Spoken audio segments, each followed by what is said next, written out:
This is Python's Paradise. This is your host, Greg Gilbert, aka the Python Hyena, straight out of Fredericton, New Brunswick, Canada, with a beautiful Toronto celebration going on behind me, because I am still hoping in 2024 I can get moved there. But with the way the rent inflations are going, that's a tough struggle, but I am bound and determined because I think that's the place I need to make home.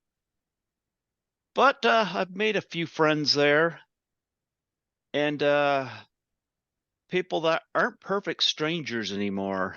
But speaking of perfect strangers, I have one of the most beautiful perfect strangers on the show with me today. And we all remember her with the funny voice and the beautiful blonde hair and the beautiful face. I'm talking about Rebecca Arthur. How do you do, Rebecca? Hi, how are you? I love your voice. Oh, thank you. You still got that voice. I still have that voice. Yes, I Well, you still know do. what? It makes you comical, you know? I remember back in the day, and bring this up a lot because Jerry Lewis has been said that he said women couldn't be funny. And I'm like, first off, he lived in an era with Lucille Ball, so I disagree with him Yeah. strongly. But I'm like, I'm single, and one of the reasons I'm single is because I find women too funny. Well, But that's interesting. I never take them seriously. Luckily, I got a cat keep me company, and he's ignoring me right now, sleeping.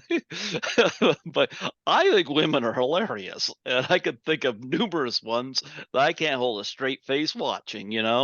So, nonetheless, I used to get a lot of laughs watching you in Perfect Strangers, and of course, I got the Blu-ray of Scrooged here. And but nonetheless, want to I'd like to get a little bit of your background, what got you into the business. I did a little read up on you, and I'm sorry to hear that you lost your dad at such a young age. How was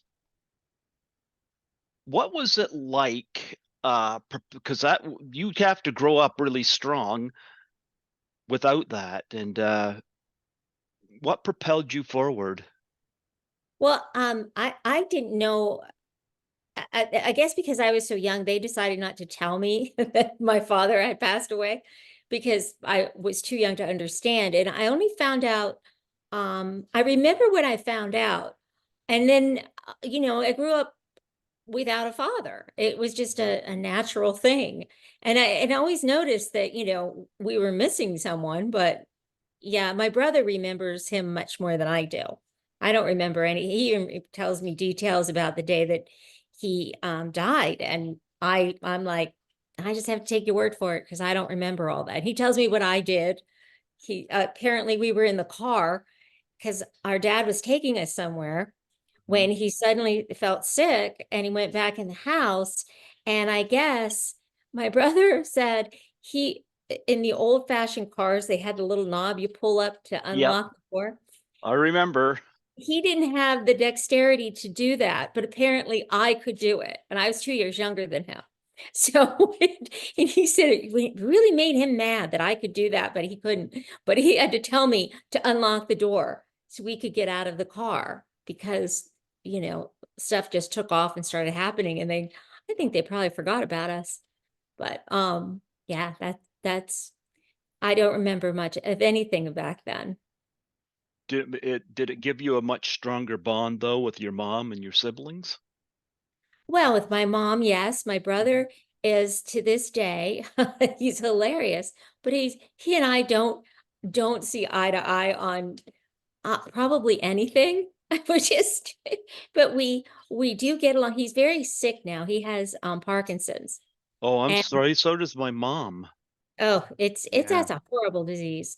And he got it when he was like 50, and it like just took over on him, and he's really in bad shape from it. So, and I'm all he's got. So we've just kind of been put together like by default. Now we have to be buddies. Well, what more So does he need? He's got you. he's stuck with me. Of course, I'm 3,000 miles away from him. So he still lives where we grew up, and Hmm. I live in California. So mostly, yeah, mostly I just tell him I'm bossy Becky because I'm always yelling at him at what to do and what's best for him, and he does listen. Well, how would us fellas get around in life if we didn't have a good woman to tell us, give us direction? You Well, know? that's part of his problem. I'm like, why on earth did you not get married? He had chances and he never took them. So, Uh, I didn't get married because women aren't this desperate. And number two, my cat, the only orders he gives me is the treat bag. boy, aren't they ornery about treats? I have two here, and they drive me crazy. They howl and howl and howl when it's time to eat. I feed them. Half an Yeah. hour later, howl, howl, howl. They want treats. Hmm. And it goes on all day, except when they're sleeping. Then they leave me alone. Like right now, they're quiet. They've had their treats, they've had their breakfast, but it's an ongoing aria, especially in the middle of the night. I don't know what's going on with that. Do your cats sleep on you? Because my cat has a weird habit, and I don't get this. I'll be covered up. My cat will get up on top of me and he'll sleep on my left thigh. I don't get it. I don't know why. What's so special about the left thigh? But it's always the left thigh, and it's a pain in the neck if I have to turn over on my side. Yeah, no, yes, one of them um, sleeps on me. I refuse to allow them both in the bed anymore because they get in a fight. They're brothers and they fight. It's just ridiculous. So I had to get one of those little things you plug in that diffuses like pheromones or something to make them calmer, and Yeah. it actually works. So that's how I keep them from fighting.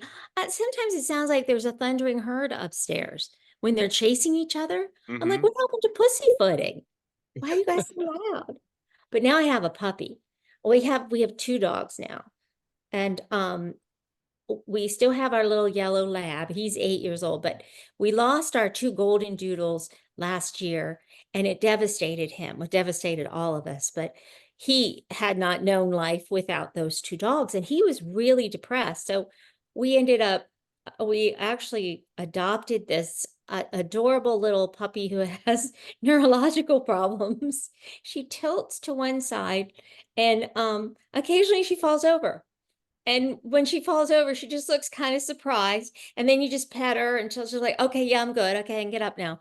So we had MRIs done on her, and apparently her cerebellum on the right side is smaller than the left side. So Hmm. this throws her off. So every once in a while she goes down. But she's very smart. So they were going to put her down because of her neurological problems, and was like, no, we'll take her. So I flew home from Maryland with her one night. Poor dog. She was sort of like when we took her out of the carrier. She looked at my husband, looked at my daughter, and was like, "Where the hell am I?" I've been in this bag for like 8 hours. It was just really crazy. But so she was real attached to me. My husband said it was like Stockholm syndrome because I kidnapped her, taken her from the only home she knew. All of a sudden, she's here. Who are you people? Anyway, she's adorable though. She's a Bernedoodle. So we named her Bernadette. So Bernadette, like Bernadette the Bernadette Peter. Bernedoodle, our little Bernie. So she's funny.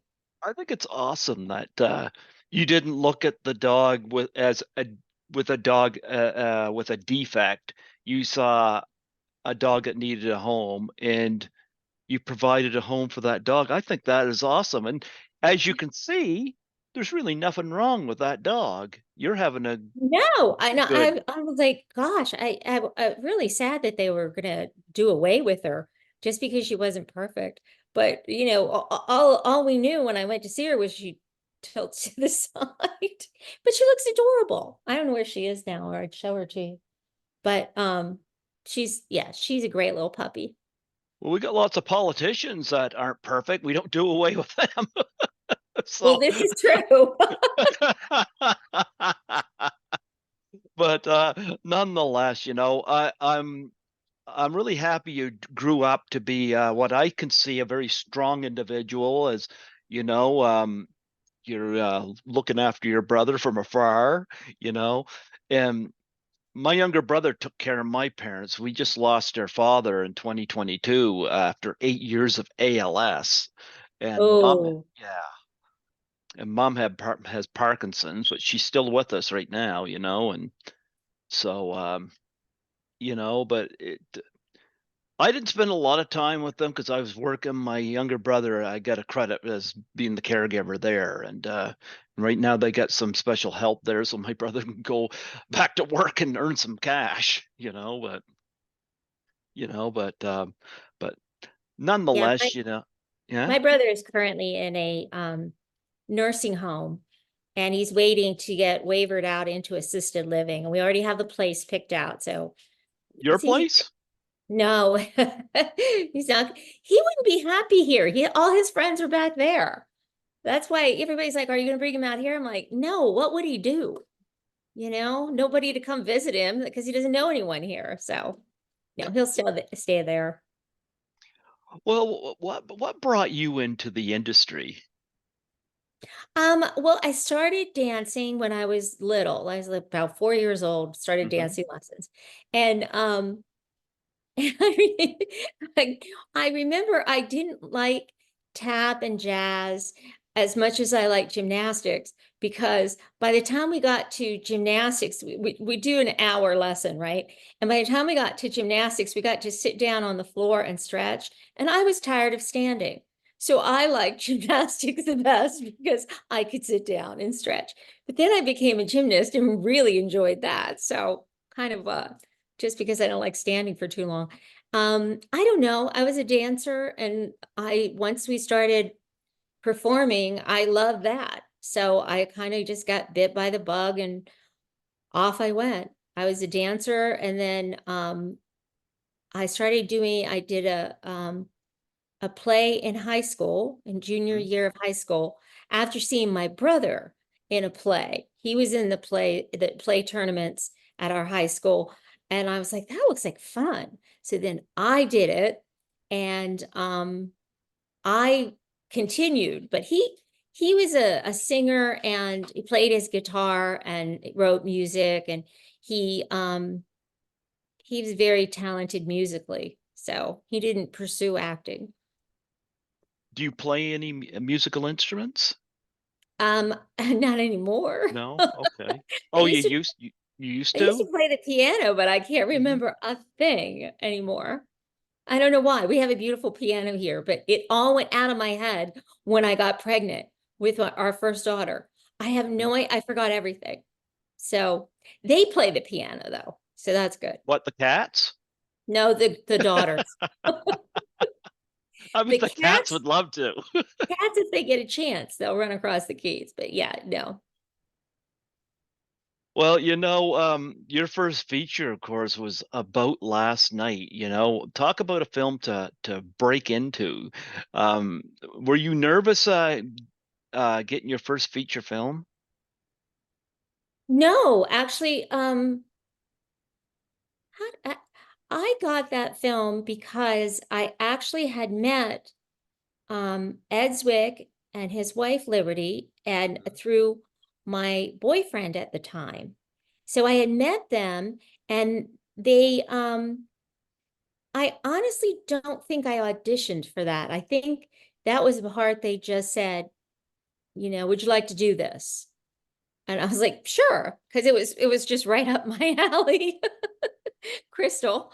And but I do remember I went to Chicago to shoot with them, and it was very cold, and I had left sunny Southern California and left my winter coat on the bed because it was so warm, and I just walked out, got in the car, went to the airport, landed in Chicago, and went, oh no.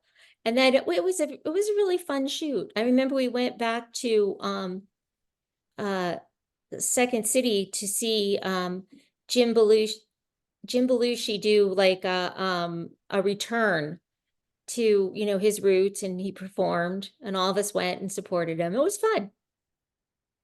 How was I know this was a uh 3 or 4 years after John's passing, but how was Jim after that? Did he speak of it any? No, no, not No? really. That at the time, I think everybody was trying to, they were all trying to stop drinking Mhm. and smoking. So it was everybody was like, yeah, gum and candies galore. It was kind of funny. They were Yeah. kind of knuckling it through that. I find it funny you mentioned getting on the plane and coming into Chicago and being cold. I laugh at you folks in California because I'm 4 hours ahead of you in the time zone. I don't know if you are aware of where I am in New Brunswick, Canada, but I'm an hour ahead of New York time. And but I have a few of you that I'm still in touch with in California that I've interviewed, and they'll always say, "Oh, it's 60 and I'm cold." And I'm like, "Yeah, know how little we see 60 here? Tell me about how cold you are." I know, well, you know what, though, it is a different kind of cold because I'm from the East Coast. So where I Uh-huh. grew up, you know, we had four seasons. Hmm. And we had really cold weather too. So, but here it's so weird when it is in the 60s, it's really chilly. It's like almost like I don't know. It's just not as warm because I know back home when it would get into 60s, we'd be like, oh yay, you know, it's springtime. But here when it's in the 60s, sometimes it's a little chilly. I don't know why. Maybe maybe where living here just thins out your blood. You're just like, it's impossible. I hear stories all the time. Actually, my friend Nancy McLaughlin, who was in Friday the 13th Part 6 Jason Lives, she's been on here a number of times, and she'll call me sometimes and we'll talk, and she'll bring the weather thing up and I'll always rib her on it. And I always say to her, I said, it must be really strange when one of us East Coast Canadians get off that plane in California and I hear stories about people wanting to give them clothes because they Wait, think we're cold. you can always tell the tourists. Like if you're driving through Hollywood in the winter here, and you will see people in shorts and t-shirts walking down the street, and we're all bundled up. What? And even having come from cold weather, I still bundle up here now. I have Max Wazza, an actress, on here um, earlier this month, and or no, last month, and she said she's never seen snowfall before. And I said, "You want snow?" I say, "We have it plowed out of our apartment space every so often here." I said, "We could have it shipped to you. Just give me your address. I guarantee you'll get sick of it soon." Yeah, it's beautiful when it first falls. And then after that, one time when I was we were flying back east for Christmas, and we got off the plane in Pittsburgh because of course where I'm from in Maryland is not close to anything. It's Uh-huh. in the western part of Maryland on the border of West Virginia and Pennsylvania. So it's up in the middle of nowhere, and it's going to be a 2.5 to 3 hour drive from any airport. Mhm. So we had flown into, I'm sorry, my lab is snoring. He always snores. He's quite the snorer. Um, so we had flown into Pittsburgh, and when we landed, there was this beautiful snowfall that had just started. And of course, as we start driving for what should have been a 2.5 hour drive, took 5 hours because it was just blizzard conditions. And my husband was like, "Well, you're gonna have to drive," because he's a native California. He grew up here. So he's like, "I don't know how to drive in this stuff. You're gonna have to drive." So I'm driving, I'm just like, oh my God, cars are spinning out all into it was just a mess. We finally get home. And the funny thing is I called my girlfriend and I said, the girls are going to want to go out and play in this snow tomorrow.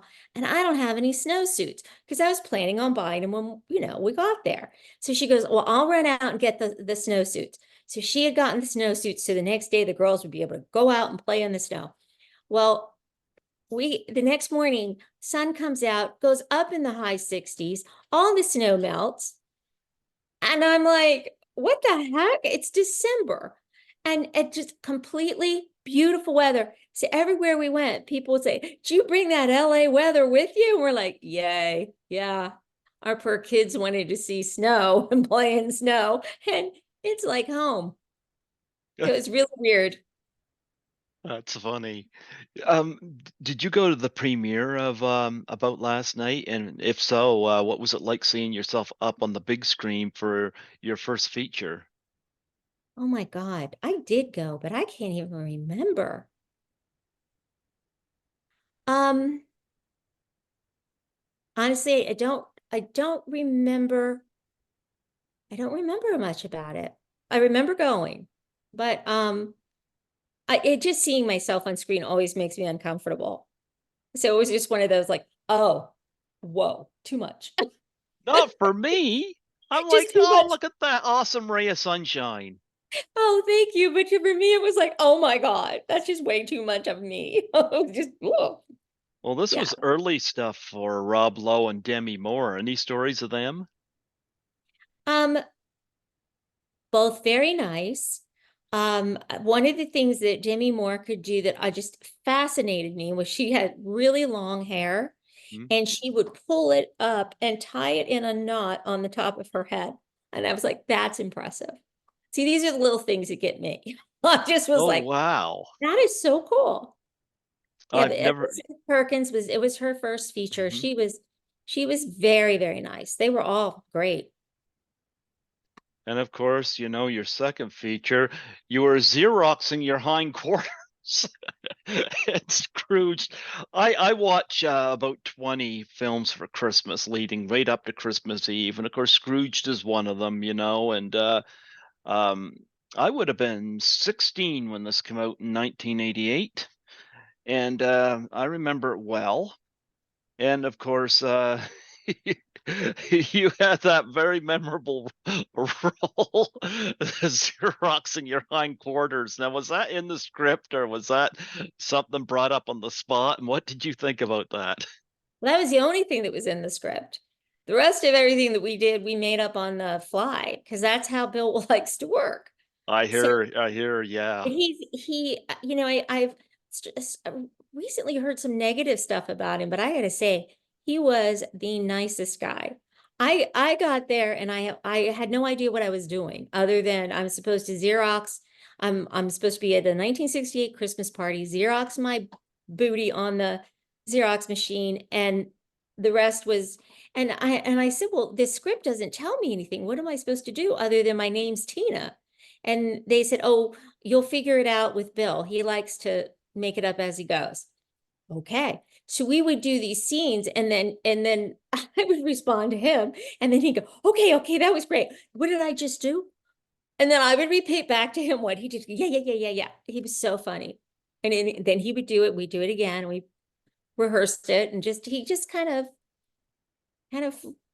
flew with it, whatever he wanted to do. You do realize if anybody has those Xerox butt pictures, they'd be worth a lot right now. You should have hung on to those. I don't actually even know what happened. They were actually my posterior. They were me because I remember just sitting on it going, how is this going to work? Just, And they're still doing it. I was watching one of the movies I was watching also was Office Christmas Party, and they made a big thing about that in the film, including 3D printers, which really got weird in that that has movie. that is weird. Yep. So you didn't have luxury of that in Scrooge because that would have. I don't know if Bill would have been able to act off that. Yeah, he was the guy that had absolutely no interest in anything at the Christmas party. Yeah. And of course, he played.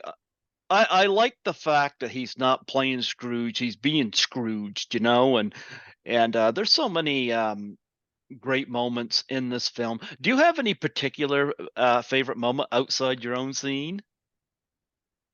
Um, I'll tell you mine. I love it when Carol Kane goes UFC on him with a toaster. I was just going to tell you, I really enjoyed Carol Kane. I thought she was a riot.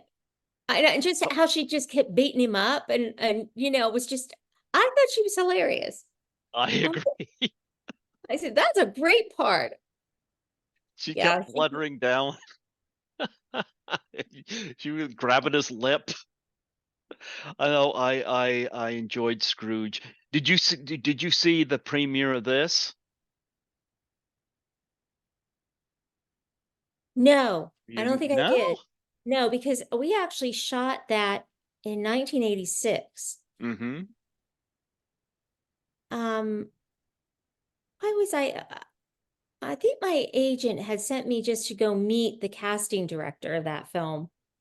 And we just had like a meet and greet, and then he hired me for that film. But I don't um I don't know if I went to it or not. I'm sorry. That's like so 35 years ago. Because we shot that in 1986. So Yeah, by but the you're only 39. this is true. So I was very young when all this happened. It's hard to remember anything. Don't you love being interviewed by me? I say such nice things. Very nice things. Yes. Oh, to be 39 again. Mm-hmm. Oh, to be 49 again. Anyway, yeah, I don't know. I don't think I did go to the premiere of that one. I Well, just I don't really watch television now. I just got a television. I got my Blu-ray player set up too. Too much reality TV on now, but boy, I remember growing up in the 70s and 80s and some of the sitcoms I used to watch growing up. And I remember Perfect Strangers. And I certainly remember the two beautiful blonde girlfriends. And I remember you two more than I do the two males. Sorry to Belky and Larry, but that's funny. Yeah, no, we were the eye candy, I guess. Mhm. Yeah. One of my favorite episodes, though, of Perfect Strangers was where Bronson Pinchot, of course, played. Actually, it's interesting because I first saw him in Perfect Strangers, and then late years later, I'd see him in Risky Business, Beverly Hills Cop, and After Hours for Martin Scorsese's film, and it's like, wow, this guy really can act. I thought there was just something wrong with him as Balky. Well, he really was putting on a performance, but in my favorite episode with Perfect Strangers was especially involving you was where, and I don't remember the circumstance, but you were going somewhere and Balky was having a midlife crisis and he got involved with a motorcycle gang. And Mark Baker was doing whatever he could to try to get him out of this dangerous game. And I just remember there at the end of the episode that he was depressed on the couch or something like that. And he hears your voice. And of course, he doesn't see you there. And of course, when he sees you, you guys have the embrace and whatnot. And it was just a very touching moment. And I remember that so well, you know? Yeah, forgive me, I don't remember the episode. I Yeah. I I remember I remember something about bikers Hmm. because I remember they were professional football players that played the part, Hmm. and they were so huge. I remember I was like so like taken back at how large these men were. They had the one had a Super Bowl ring, and I could almost get it on my wrist. It was so big. Yes. So I those rem- are the things I remember about the episodes. I don't actually remember the episodes. I remember that, and I remember the episode where where they were robbed or something, and they secured the apartment, so the windows wouldn't break or something like that. And Larry, of course, had a musical chair with the speakers. Of course, it has to be used in order for them to break out. I remember that episode. I remember an episode involving a hypnotist where it doesn't work on Larry, but Balky ends up turning into Elvis Presley, which I thought was pretty funny. And I remember another one too, where some I don't know what the circumstances was, but Balky, in order to unite Mark Lim Baker and Melanie Wilson, he poured like this big tubs of mud over their heads. Oh, yes, that was an awful episode. Oh, I remember that. I was so thankful that I didn't have to get in the mud pot. Oh, yeah, poor Melanie. She was just like, really? Oh, it was disgusting. It really was. Yeah. Those are episodes I remember well. What was it like working with Melanie? Because you two were a good chemistry together.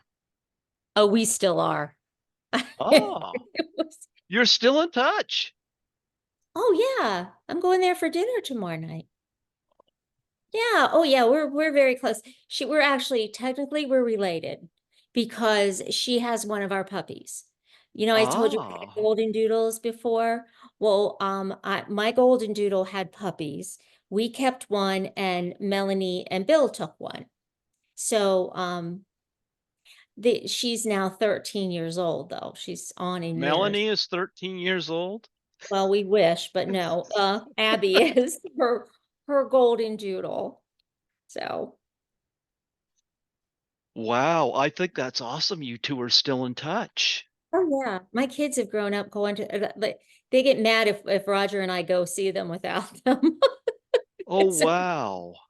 I say to them, I have to bring the girls. And then she's like, okay, we want all the Goldens. So If I had known you two were still in contact, I would have arranged it so I have both of you on here, That would have been an interesting banner. But it would have been tricky as all get out to get her on Zoom, but I think we could have done it. I've got yeah. on Zoom before. She's technically Melanie doesn't like any of the technical stuff. It took years to get her to get a cell phone. I mean, like when we were doing this show, we had car phones. Remember where Mhm. they used to have to mount them in the car? Yep. We had those. We literally would call each other on the way to work, which is stupid. Because soon we were going to be at work together, but we would call each other. But she had a flip phone for years. You couldn't text her or anything, and finally she got an iPhone, and I started showing her how you could text and do emojis and all that stuff, and she thought it was great. Then but she left it in the box, and then the battery ran down, and she goes, oh, I have to charge it. I'm like, yeah, and you don't leave it in the box, you take it with you. So she's better now, but yeah, she's her mother is 96 years old, and Wow. she is looking after her mother, who's a lively little thing. I think that's awesome. You know, um, I had Leanne Curtis on here from 16 Candles a number of time, and I had her mom is now passed away, but 1 year. Oh, there you go. You froze for a minute, so I Oh, don't did know if you I? were talking or not. Nope. Yeah, I'm here. 1 year, because her mom was a classical conductor of some sort, and I had Wait, them both you're gonna on. have to go back. Who are you talking about? I lost you for. Oh, I'm sorry. Leanne Curtis from 16 Candles. Oh, I've had her on here a few times, and I think the oldest guest I ever had was I had her on with her mom. And her mom, of course, she was caregiving for her, but her mom was also like a conductor or into classical music when she was younger. And to hear them banter back and forth, I mean, oh, she, I bet. yeah. Um, Well, Melanie's mom used to be a dancer. She mhm, was like a dancer in all the USO shows when mhm. during the war. She still it looks like this little tiny dancer. She's so funny. Does she teach Melanie how to dance?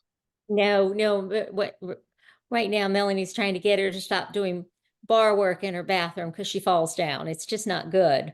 She needs to be Oh, more careful. yeah, I agree. I agree. Well, I think it's wonderful um, that she's caring for her and they get this time to connect. And of course, her mom gets to drive her nuts. I know because my parents drove my brother nuts when he took care of them, especially Yes, running errands. well, she also used to take care of her dad who got Alzheimer's. You know who her dad was? No, maybe you wouldn't know being in Canada. He was Mr. Whipple. The Please Don't Squeeze the Charmin. Mr. Whipple. I know the name because Weird Al Yankovic in the song "Dare to Be Stupid" has a line in the song where um, Mr. Whipple squeeze all the Charmin you can or something like that in the song. It's in the lyrics, and that's where I know it. I don't know Mr. Whipple, but now I know what Weird Al was referring to in that song. He did the Charmin toilet paper commercials. Um, I honestly don't know how many years, decades. Like I grew up knowing who Mr. Whipple was. So Mhm, imagine our surprise when we were at Melanie's house right after we did the first show with them. It was me and Mark and Melanie were at Melanie's house, and we asked her what her dad did. And she said, because she had said something about her father, and she said, "Oh, he's an actor." And we said, "Oh, well, we know who it is, Dick Wilson." We're like, It, didn't ring a bell right off the bat. Well, Dick Wilson was the drunk on Bewitched. I don't know if you uh-huh. ever watched Bewitched. Oh yeah, Elizabeth Montgomery, Yep. And he was also the Charmin toilet paper guy, Mr. Whipple. Mr. Whipple. She said he was Mr. Whipple. Mark and I just went, "Oh, you're kidding." Talk about working with Mark Lynn Baker and Bronson Pinchot. Oh, it was wild. And in the beginning, it was so fun. And we weren't supposed to be there more than 1 week. Hmm? Melanie and I were only hired for 1 week. And but we had such a good time. It was that sort of thing where you're like, I can't believe this is over. Like after we shot the show, and that was the end of it. Hmm. And we Melanie and I were actually on the phone together when this is back in the days of landlines, and call waiting. And Hmm. we both at the same time got a call, and it was our agents. So we hung up on each other and went to talk to and it was our agents calling to tell us we were going back to Perfect Strangers. So we were very excited. And then they brought us back for a couple episodes more, and then they gave us contracts. So what was supposed to be 1 week turned into 8 seasons. So it was crazy. Wow. Wow. I'm just reminded of another one of the episodes I remember. Um, I forget her name. Who was the redheaded woman in the show? Lise Cutter. Lise Cutter. Okay. She was going to get married, and Larry Belke didn't trust the guy she was marrying, and of course Larry gets dressed up in drag, and the guy tries to hit on him. I vaguely remember the drag. I this is the weirdest stuff I remember. I I do I remember him being dressed up as a woman, and I cannot remember why. I just remember that at the end of it because I love old slapstick humor. That guy got shamed because she smashed a cake in his face or something like that. Yeah, I'll have to take your word for it. I'm so sorry. I don't remember. Sometimes I see episodes and I go, I'll ask Melanie, I'll say, "Do you remember doing this, such and such episode?" She'd be like, "No, were we in it?" And I'll be like, "Yeah, we were in it." We don't remember. But like I'll see an episode and go, "I don't even remember doing that." Oh, she remembers the mud. That one's a hard one to forget. That was it. Yeah. And it was cold. It's cold on that soundstage.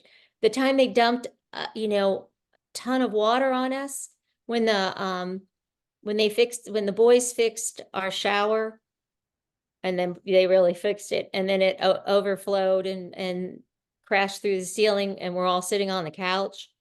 Oh, it's cold. We got wet then too. And then when we did the river rafting episode, the camping episode, Mhm. oh, that was cold too. We had to be in wet clothes. Just so Oh, that couldn't have been fun.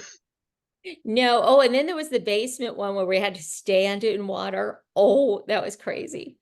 We had to shoot for a week in a tank when we got locked in the basement because Larry did something. He always did something that caused the trouble. But Yep. it was my character actually who got us locked in. I You're not undid the thing holding the door. you're not supposed to admit that. You're supposed to have him take all the blame. I'm trying to remember because I remember I undid the door and it slammed shut and we were all locked in this flooding basement, looking at each other like, well, now what do we do? Well, you did another couple of films I want to bring up. I remember because we got a 10 screen theater up at the mall right now, and I remember it opened at it was actually on Friday the 13th, December Friday the 13th of 1996. But I remember the year before Get Shorty opened, and I remember it very well because when Get Shorty was at theaters, it was at our old Kmart four screen plaza. I remember it was announced in the newspaper that we are going to get a 10 screen theater, and I was like, oh, wow, I can't wait for that. But I remember at the time, Get Shorty was at the theater. So it was a year and some change away from that. But I remember Get Shorty. That was right after John Travolta had done Pulp Fiction and got another wind in his career. Talk about working on that. Well, that was another one. Um, Oddly enough, the same casting director who cast me in Scrooged Hmm. mentioned me to the casting director who was doing Get Shorty. Hmm. And so just because I guess I popped in her head or whatever, so they hired me to do to fly to Vegas and shoot this scene with David Paymer. And they said, "Oh, you'll be on the plane with David Paymer." I was like, "Oh, great!" So we arranged to sit together, and I said, "David, I didn't read the book. I don't. What is this movie about?" And he starts telling me the cast, and I'm sitting there looking at him and thinking, "Okay, you must think I'm as dumb as I look." Because you expect me to believe that all these people are in the same film. I mean, it was like the who's who of Hollywood at the moment. Yeah. Rene Russo, Danny DeVito, John Travolta. And as he's going through all these Gene people, Hackman. and I'm like, okay, sure. But the only one I was working with was him. And they flew us to Vegas and in this casino we did, and he kept saying to me, he goes, hit me harder. I'm like, I just don't want to hit you harder. And he's like, no, no, I'm fine. I'm fine. Hit me harder. Hit me every take. He go, it's okay, Rebecca. You can hit me harder. Finally, I walloped him. He fell off the bar stool. He's like, that's good. I'm like, dude, you poor thing. Very, very nice man. Yep, Great. David Paymer. Yep.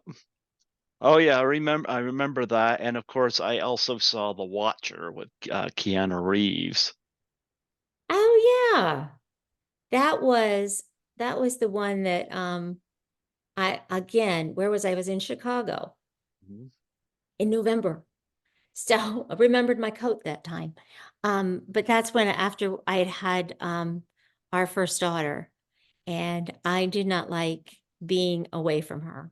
And she was just a little over a year old, and I'm talking to her on the phone, and she's like, where's mommy? Where's mommy? And she was just, it was hard to explain to her. So that's kind of when I said, okay, time to hang it up. So I stopped after that. I realized that being an actress, it has to be all about me. But when you have children, it's all Yeah, about them. So that was the end. yeah. Um, I'm good friends with Canadian actress Lisa Langlois, who kind of went through the same thing. She had to take some time off when she had her son. So I understand. I don't have kids. I just have a cat. He home Well, it's alones it. similar to having kids, dogs and cats. Good Yeah, practice. he home alones it here while I'm out doing my job. But but nonetheless, you have done a number of TV work, not just Perfect Strangers. Is there anything notable in that that stands out that gives you some fond memories? Um, I really enjoyed doing the Tonight Show. That was like a dream come true for me to be on it with Johnny Carson. Um, it was funny. When I went in to interview, to be on the Tonight Show, they pre-interview, make sure you be half interesting. And the producer was kind of tough. He goes, I had come straight from work, and at the time I had a small, tiny, tiny white toy poodle named Emmy that I carried around in a bag. And this was before it was popular to carry a dog around in a bag. I just happened to be the person walking around with a dog in a bag. But I took her everywhere with me and nobody ever knew she was there. But she always went to work with me. And she even worked on the show. She was even in a TV movie I did with John Forsythe, and it was a stretch. She played my dog. She played my dog on Perfect Strangers. She's the problem on Perfect Strangers, though, is I answered the door holding Emmy, and Mark comes in. It's when Mark thinks that Balky and Jennifer are having an affair and cheating on us. So he comes into our apartment and he said, Marianne, I think you better sit down. I have some bad news. And so I sit down, but at this point, my dog was in my lap and she's looking at Mark, and then she looks at me, and then she looks at Mark. As we're talking, the dog is doing takes and doing this, and the producers are cracking up, and they're like, "We can't have her sitting there for the whole scene. Nobody's paying attention to what you two are doing. They're looking at the dog," because she was so funny. So I had to put her down and have her run off camera before we actually sat and did the scene. But why was I telling you about Emmy? Um, Oh, is that you talk about Johnny Carson? Oh, so I went to interview for Johnny Carson and I went straight from work. So of course I had Emmy. I go into this man's office and I just put her bag on the couch. I sat in a chair and he was across the room, and he just looks at me and he goes, "Okay, talk." I'm like, "Okay." So I just start telling him the story of my life. I got a ways through, then he started to get interested and he picked up a pad and a note, and he started taking notes. And then Emmy, I guess, decided to switch positions because I'd been sitting there talking for like 45 minutes. She rolled over and the bag went bloop. And the guy looked at it because I, of course, was nowhere near it. And I said, "Oh, that's just my dog." And he's like, "What?" And I pop, whenever he would unzip the bag, she would go, and she would pop out like a little jack in a box because she'd be like, "Oh, time to get social." So anyway, he was very nice. He said, "We'll try to get you on. We're already booked."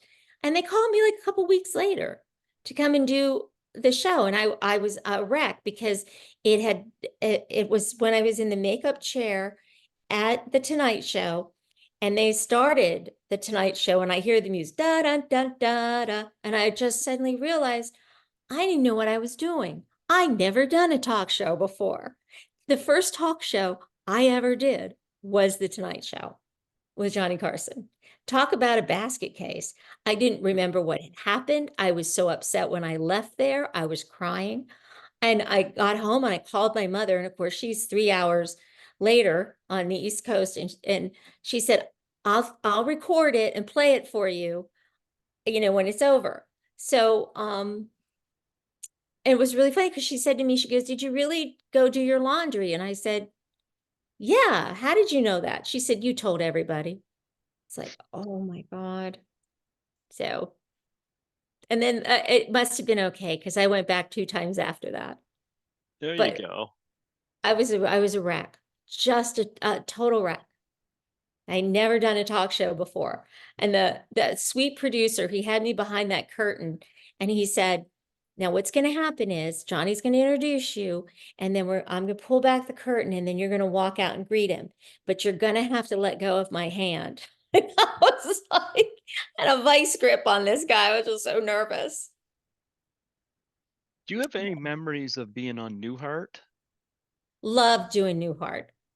Love that. He is just the best. The best. an amazing person to work with. He gave me great advice. Peter Scolari, knew that I was currently in a play here in LA, and and he was asking me about it, and I was telling him what some of the problems were with the play. And we were sitting at the table where you do the read through first thing in the morning, and I'm always early, and I guess Peter was too, and so it was Bob Newhart. So Bob Newhart's at the end of the table reading his newspaper, and I'm at the other end with Peter telling him about all of the issues that were happening on this play, because he knew somebody who was in it. And all of a sudden, down comes the newspaper, and those little half glasses he would Yep. wear. And he looks at me and he goes, "You have to quit." And I said, "Really?" He said, "Yes, that's too dangerous. You need to tell them that, for your safety, you have to quit." I said, "I'm going to listen to him." So I did exactly what he said. But they ended up fixing the problems, and I ended up staying on. But thanks to Bob Newhart and his good advice, I stood up for myself. But he was terrific, just a nicest guy.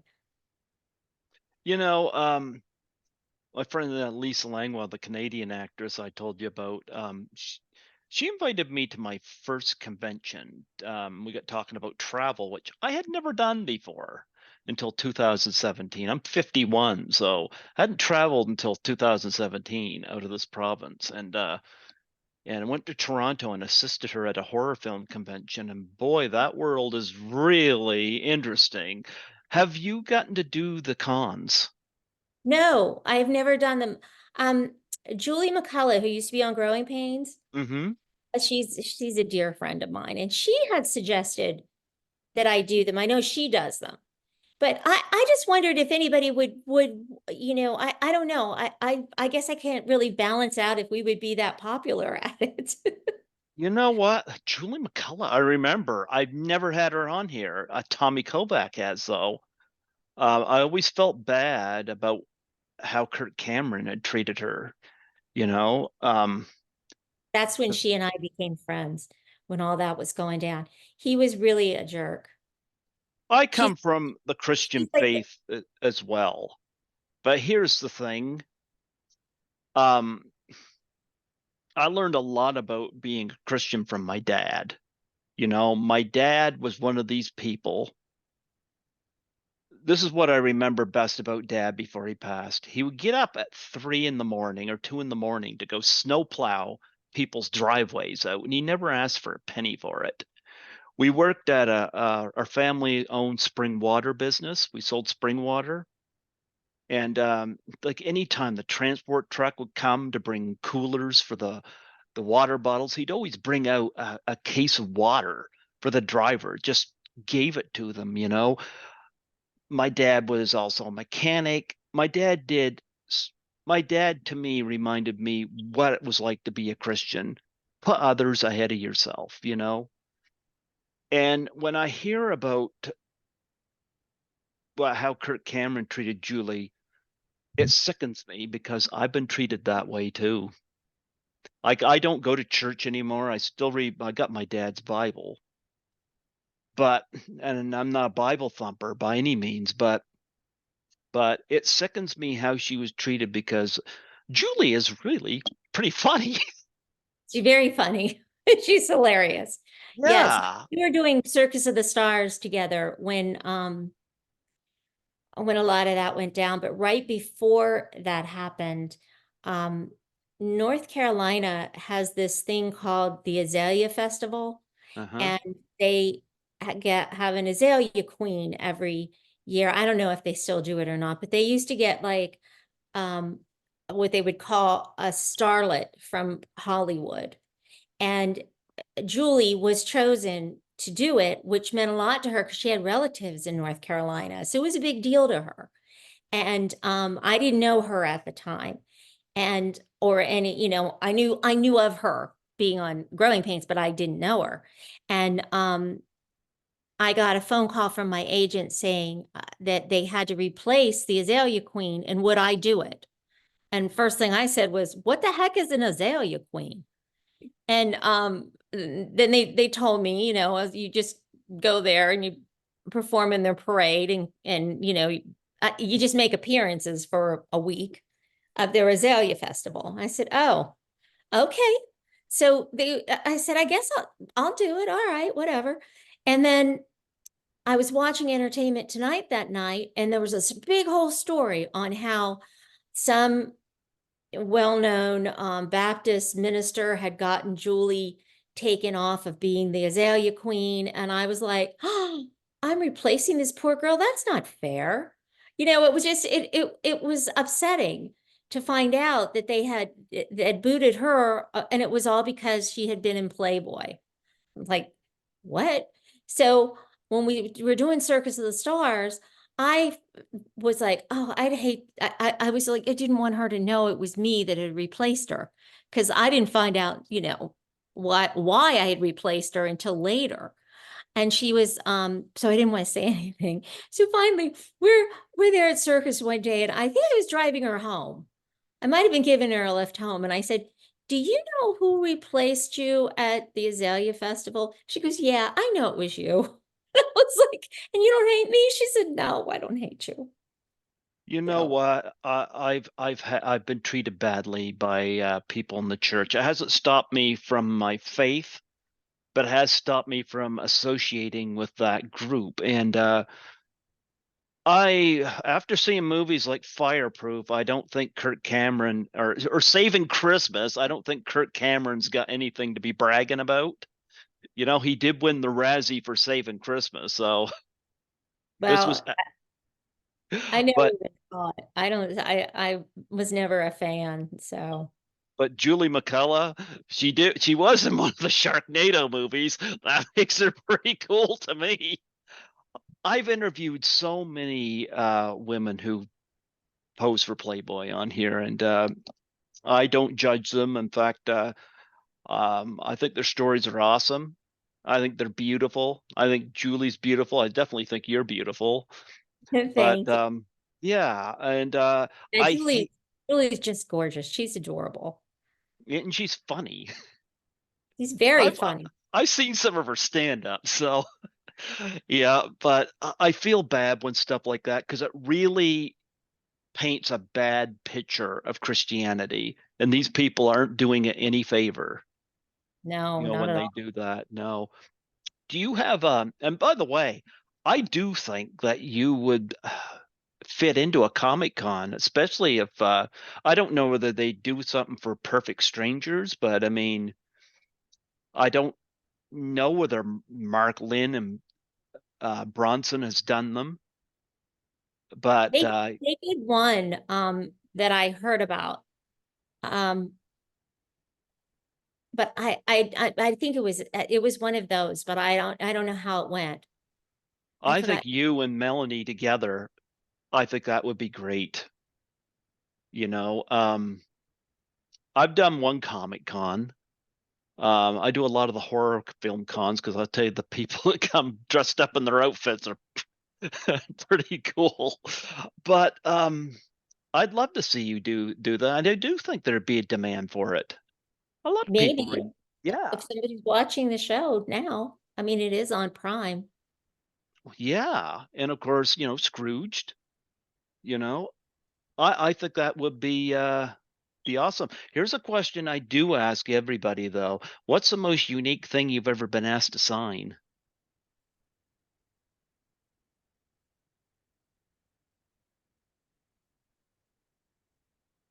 Oh my gosh, I don't know. Probably someone's shoe. That was odd. It's like, you sure you want that on your shoe? But yeah, items of clothing are a strange thing because I'm like, what are you going to do with that? Well, another question I like to ask too is, do you have any charities that you would like to plug and promote on here? Well, actually, the company that I work with now, as a clothing stylist, I rep a clothing line called Cabby, and we have a wonderful foundation that helps women in need all across the world. Mhm. And it's a variety of ways to give to it. It's like this month the month of December has been every time somebody bought an article of clothing, Cabby would donate an article of clothing to a woman in need.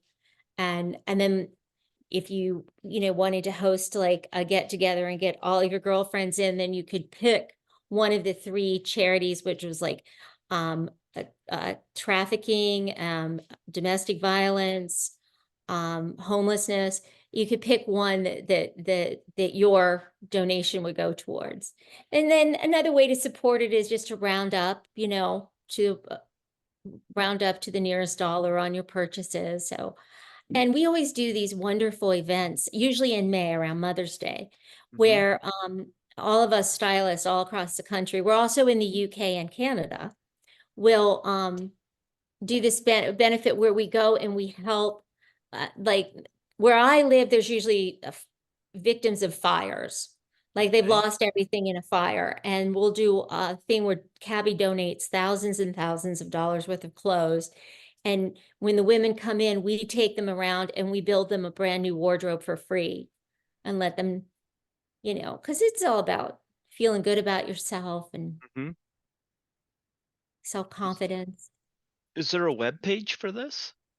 Yes, of course there is. There's RebeccaGolden.cabbyonline.com, and that's my website. My last name is Golden as my married name. I married him for the name. I thought Golden was a good name. I was like, you might do. So I've been married to him almost 29 years. Oh, well, he's lucky. Oh, I don't know if he'd say that, but I know he'd say that. but my I kids, know. my kids ended up with great names. I have my oldest daughter is Stella Golden, and my Okay. youngest daughter is Lena Golden. Oh, nice. Nice. How did you two meet? A blind date. Wow. Because I would never have met him. He's an attorney. And he wasn't like in my world. And so somebody set us up and it was a rocky start. He showed up at the door and he looked at my feet and I just saw him kind of go, oh. And I was like, what? As it turns out, he thought my shoes looked like Minnie Mouse shoes. He didn't like my shoes. I'm like, and so I said to him, where are we going? He goes, oh, I don't know. I figured we'd just find some place around here. I was like, great, nice plan that you've made for this date. So I had to find us a place to go have dinner. So during dinner, we start talking. I was like, oh, it's not bad. And then we went back to my place and we sat and chatted for a while. And I was like, yeah, it's not bad. Huh, okay, so we kind of hit it off. And then he called me the next morning, which was a Saturday morning, and made a date for the following Saturday. And he took me to Joffrey's. He had a special bottle of wine. He pulled out all the stops. So I was like, okay, hmm, Did you wear the Minnie Mouse shoes? no, I didn't. I don't think I did. It wasn't until later that he told me because I was like, that look on your face, because Roger can't hide how he's feeling. He's just, it's all over his face. So it's like he's like looked at my shoes and he was like, oh. And I was like, oh, really, dude? I would have been quite taken with that. I would have been like, yes, it's a humor. So is there a way to donate for on the web page for what I'm sorry, what say your web page again. It's called the Heart of Cabby. And Heart of Cabby Cabby. is it stands for Carol Anderson by invitation. Carol Anderson was a well-known designer. She's since retired, but Hmm. the Cabby has been around for, I think we're on 22 years now. So I've only been with them for 8, but Okay. it's just a lot of fun. It's like I always enjoyed wardrobe when I was working, and I always feel like, the clothes make the character. So it's like it makes you feel good to get dressed up and, feel good in your clothes. Do you And have plus, any I was gonna say, do you have any specific wardrobe in any of your films or television that you look back on, like this was the best thing you wore? Oh, well, yeah, because I was always like loving the clothes angle. Um, Betsy Johnson was one of my favorite designers in the 80s and 90s. I loved everything Betsy Johnson. And they used to send me, whenever they didn't get in new stuff, they would send it to the studio for me to look through. Because if I couldn't get to the store, they would send it to the studio. And then, of course, the studio would buy stuff for me to wear on the show. But I had one outfit, um, and then Melanie and I would always steal our wardrobe at the end of the season.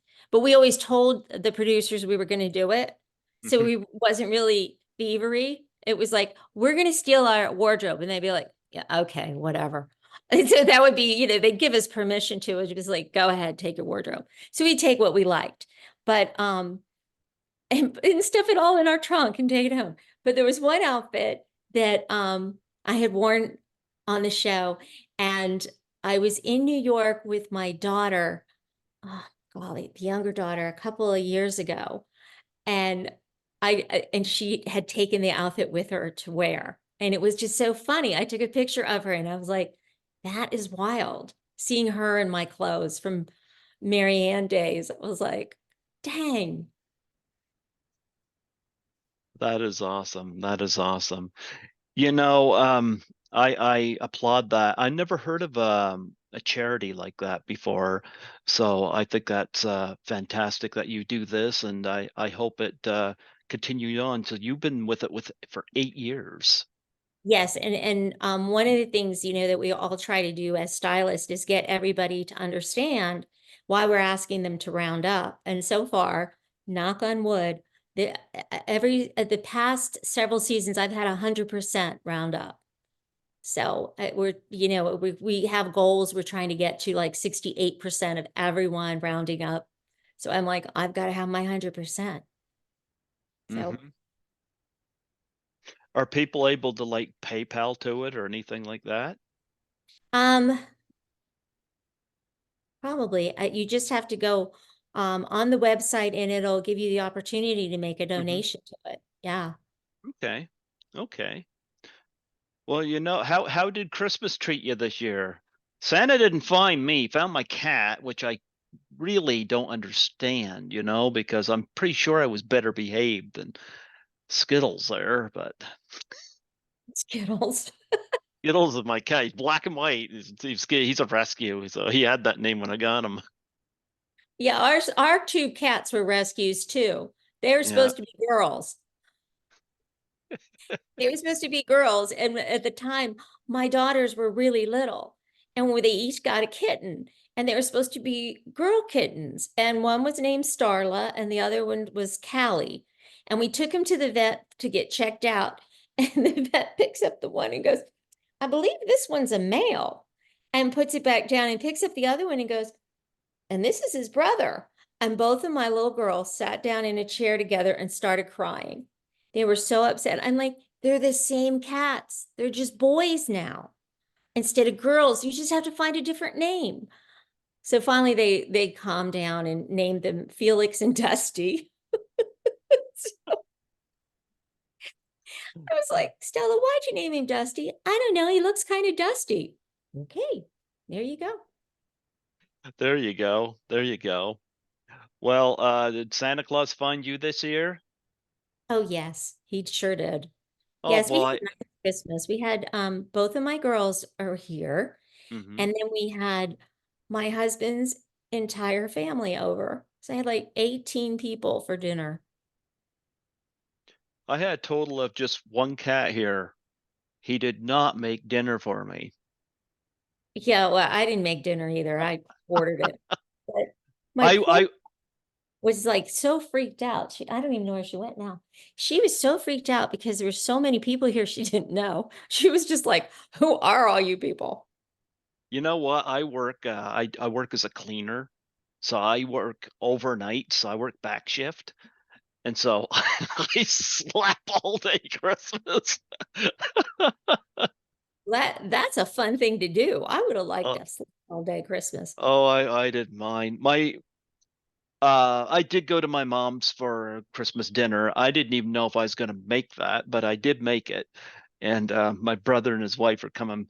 back this weekend. I'll have late Christmas dinner at their place. I'm not a cook, and Skittles is definitely not a cook.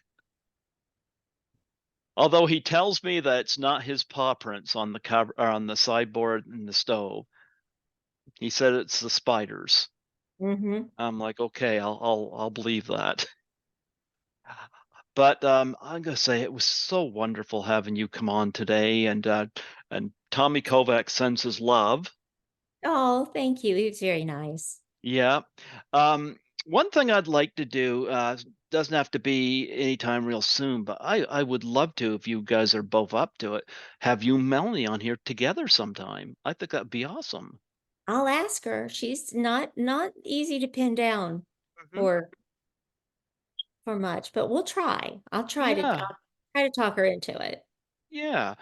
And Julia McCullough, I'd love to have on here too. Well, She'll get a warm welcome from me because I like funny women. So and she is funny. Yes, just reach out to her. I'm sure she would love to. I She's think Tommy got her on Facebook. I think. she's all over the place though, so I don't really know what town she's in right now. She travels a lot. Well, she was in Sharknado. I'll probably spend more time talking to her about that than about growing pains. Because I mean, you've got to have a sense of humor to do Sharknado. Yes, you do, definitely. Yeah. Well, you know what? It was wonderful going through these memories with you, and I thank you for allowing me the honor of chatting with you today. I this Thank you means a very much. lot. Yeah, and I wish you a happy new year. I hope 2024 is a blessed time for you and your family. And Thank you. Same to you and Skittles. Skittles is probably gonna get lazier next year. But before I let you go, would you mind doing a plug for my show? Sure. How do I do that? State your name and say you're listening to Greg Gilbert on Python's Paradise. Okay. Hi, I am Rebecca Arthur, and you're listening to Greg Gilbert on Python's Paradise. Got her on the first go. Again, I love your voice. But Thank you. did that help you get in comic roles? Because you do great in comedy. Oh, yeah, I definitely had to capitalize on the crazy voice. I love the crazy voice. I love that. I love it in Fran Drescher. I love it in you. And I could probably think of even listen to Cindy Lauper sing. I love it. I think women are hilarious. You know, don't know where Jerry Lewis got that, whether he changed his mind later in life, but I think women are hilarious, and I could think of too many to name that I would put in that category. So, but I always found you funny in Perfect Strangers. You're definitely funny in this, Thank you. Thank and you, I'm Greg. Take care of yourself and Happy New Year. absolutely happy New Year to you. God bless you. Thank you. See you again soon, I hope. Absolutely, I'll be in touch. Okay. Bye-bye. Bye bye.